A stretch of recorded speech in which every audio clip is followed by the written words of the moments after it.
Hello, Maurice Mitchell, Flint, Michigan, age 50, aka Jimmy Conway, top authority. You know what I mean? It's all love, baby. People make fun of what they can't understand. Maurice Meeks, LD. Dyslexia is not the end. On all platforms now. Go buy it. Support a great cause. Unify for change.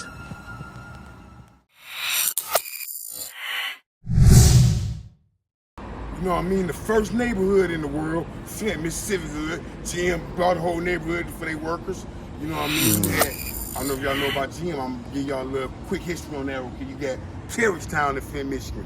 You got Charles Stewart Mott, motherfucking entrepreneur from New York. He down in Flint doing his thing, whatever. He see Durant and Dort, you know what I mean, making their money with the carriages. GM got the motors, so he put them together. Charles Stewart Mott brought Durant and Dort together with GM, and GM was born. They had the background. They had the Cadillac carriage, they had the Seville, the Coupe de Ville, the Sedan de Ville. These are all carriages, and this is where Cadillac get their name from. The first 6 Corvettes was built in Flint, Michigan. Oh yeah. You know what I mean? You got DuPont spark plugs. You got what else you got down there? Chevrolet. You know what I mean? All that shit from Flint history is deep, man. Y'all say Detroit Motor City. Nah. Flint, Michigan, bro. That's where everything began. Now Detroit was bigger, so they did a little bit. They did more, but Detroit, everything. Flint is the vehicle city. Flint is known as the vehicle. Yeah, the vehicle city. That's where that shit started at. You know what I mean? But like I say, man, to each his own. And okay, so GM at that time, we put all our eggs in one basket. We should have. Now we got universities in Flint too. You got universities where you only can get your PhD at in Flint. You know what I mean? Your doctrines. Okay, but they put all their money into the GM. So GM dumping all their toxic motherfucking oils and shit into the river. You know what I mean? It's nothing. It's all shitty. You'll forget about it. Simpson shit. Yeah. And so after they finally shut down and dipped and migrated, okay, we going through Detroit. We got this faggot ass, racist ass, homicidal ass motherfucker Snyder. Did way worse than my nigga Kilpatrick. Kilpatrick was an angel compared to Snyder. You know what I mean? But see how they did the brother. They buried that nigga, and they still trying to bury him. You know what I mean? But yeah, Sniper gonna take the deal from the D, man, and start giving us Flint water, knowing the circumstances. He knew. He wouldn't drink that shit.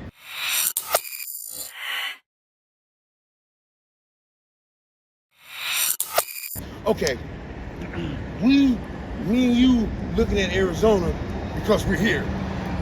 Fentanyl been everywhere for Michigan.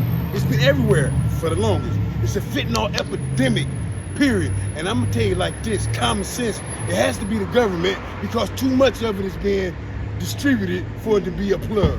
Yeah. You feel what I'm saying? So this has to be the government. This is a mob type shit. This shit tied to a mob that's bigger than what we know. You hit a touchy subject with me, all this shit touchy.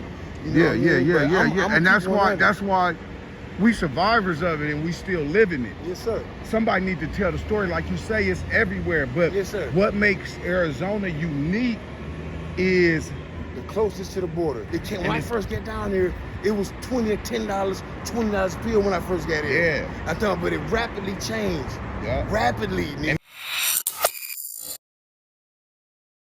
I did 8 months, man, in the county jail for some bullshit, you know what I mean? Taking chances and I got caught up on. I ain't complaining, I did it. Everybody else we grew up with dead, nigga. My auntie, my dad, my sister. This is my day one. And then he went to a foster home when we was younger. Nigga, I would wake up in the morning, 5, 6 o'clock in the morning, get on my bike, ride to the foster home, wake his ass up, he'd sneak out the window, we'll ride to Cortland Mall, you know what I mean? Change clothes in the mall, nigga, and get fresh in the mall and leave. You know what I mean? The mall was our closet. I write a lot of my music. So that's what I want to rap and say. What you know about the streets, being raised in the gutter, you and your brother, sometimes maybe your mother, who had to keep a job so her seeds wouldn't suffer, was left us all alone at home with no structure. The streets was your mother. Taught us how to make things tougher, make life rougher, make the ones you love always suffer. You hear me? I love you. But it's like I'm caught in the mist, taking no risks. Never dreamed it'd be like this, although I wish things to be a little more brighter, my load much lighter, me and my family more tighter. Although I write her, still nothing in return for your love and I yearn. Still my heart constantly burn. No one's concerned. Constantly throwing gas on the fire. I'm sick and I'm tired. Living life walking the wire. I'm not crying. I'm trapped in these prison blues. Selling these blues. Picture living life in my shoes.